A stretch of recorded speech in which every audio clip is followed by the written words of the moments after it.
নমস্কার, আমি অ্যাস্ট্রোলজার শ্রী শান্তনু শাস্ত্রী। আমার ভিডিওতে আপনাদের সবাইকে স্বাগত জানাই।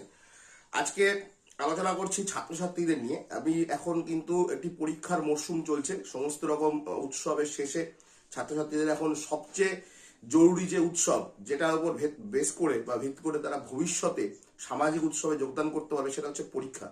পরীক্ষায় ভালো ফল করতেই হবে।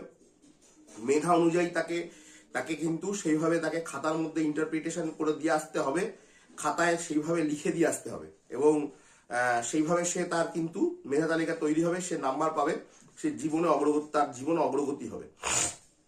এক্ষেত্রে আমি বলবো, পরীক্ষার দিন সকালবেলা স্নান করানোর পর ছাত্রছাত্রীকে অবশ্যই দইয়ের ফোঁটা এবং তার সঙ্গে সিদ্ধি পাতা গুঁড়ো একসঙ্গে, দই এবং সিদ্ধি পাতা গুঁড়ো একসঙ্গে মিশিয়ে মা যেন তার ডান হাতের অনামিকা আঙুল দিয়ে সেই সন্তানের কপালে